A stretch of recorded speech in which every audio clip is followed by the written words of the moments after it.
वो एक जिन है, किसी समय वह तुझे भी मार देगा जैसे उसने मुझे यानी तेरे पति को मारा है। अगर तू जिंदा रहना चाहती है तो तू उसको महल के बाहर निकाल दे। राजा की माँ ने पूछा, अरे ये आवाज कहाँ से आ रही है और ये तुम क्या कह रहे हो?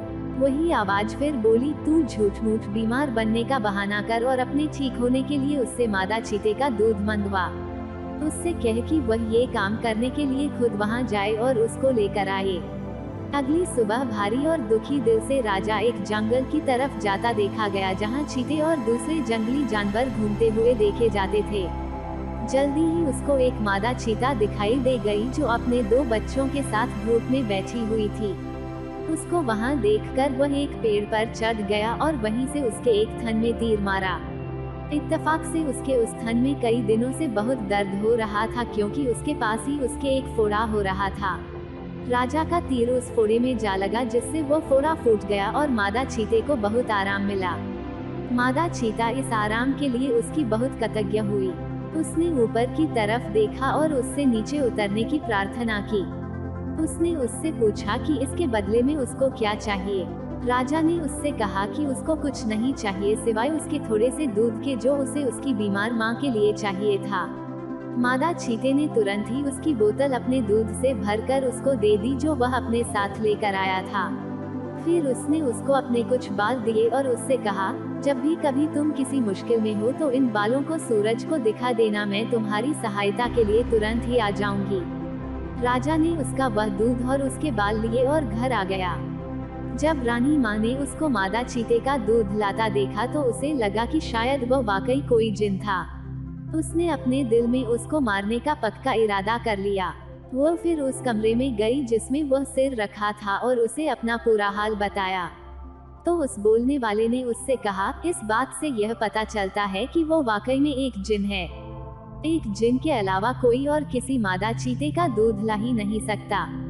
तू जल्दी से जल्दी उसे मारने का इंतजाम कर। रानी माँ बोली, पर मैं उससे कैसे छुटकारा पाऊँ? आवाज फिर बोली, इस बार जब वह तुझसे दोबारा मिलने आए और तेरा हाल पूछे तो तू इससे कहना कि तू अभी भी बहुत कमजोर और बीमार महसूस कर रही है। मादा चीते के दूध ने तेरे ऊपर कुछ ज्यादा असर नहीं किया, पर सुना है एक राजकुमारी है जो फला ऊंची पहाड़ी पर एक किले में अकेली रहती है। अगर वह तेरे पास आ जाए और तुझे छू ले तो उसके छूने से ही तू ठीक हो जाएगी।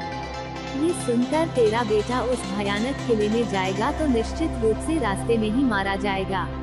अगले दिन शाम को जब राजा अपनी माँ को देखने गया और उससे पूछा, माँ अब तुम कैसी हो? क्या अब तुम पहले से कुछ अच्छी हो? रानी माँ रोती हुई सी बोली, कहाँ बेटा, इस मादा चीते के दूध ने तो मुझे बिल्कुल भी फायदा नहीं किया। पर कल मैंने एक सपना देखा कि एक राजकुमारी है जो फला ऊंची पहाड़ी पर एक किले में अकेली रहती है। अगर वह मेरे पास आ जाए और मुझे छू ले तो उसके छूने से ही मैं बिल्कुल ठीक हो जाऊंगी। जब तक वह यहाँ नहीं आती और मुझे नहीं छू लेती मैं ठीक नहीं हो सकती। राजा बोला, माँ थोड़ा धीरज रखो, मैं उस राजकुमारी को तुम्हारे पास जरूर लेकर आऊंगा। अगर नहीं ला सका तो राज्य छोड़ दूंगा। सो अगली सुबह राजा ने अपना सबसे तेज भागने वाला घोड़ा उठाया और उस पर बैठकर अपनी उस खतरनाक यात्रा पर चल दिया। वो मादा चीते के दिए हुए जादू को बालों को साथ ले जाना नहीं भूला था। जैसे ही सूरज निकला उसने वे बाल सूरज को दिखाए। तुरंत ही मादा चीता और उसके दोनों बच्चे वहां आ गए। मादा चीते ने पूछा, क्या बात है? राजा बोला, फला जगह एक राजकुमारी अकेली रहती है और तुम ही उसको लाना है। ये तुम नहीं कर सकते। कई लोगों ने उसको वहाँ से लाने की कोशिश की है क्योंकि राजकुमारी बहुत सुंदर है, पर कोई भी अब तक उसके पास भी नहीं पहुँच सका है।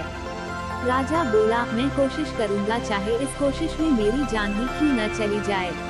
ये कहते हुए राजा वहाँ से चल दिया।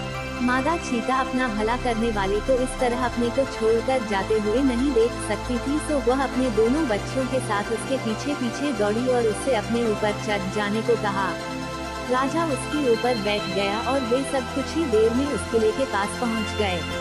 वहां पहुंचकर मादा चीता राजा से बोली, देखो यहाँ पर इस किले के 3 दरवाजे हैं। राजकुमारी के पास पहुंचने से पहले उन तीनों दरवाजों से होकर गुजरना जरूरी है। पहले दरवाजे के पास एक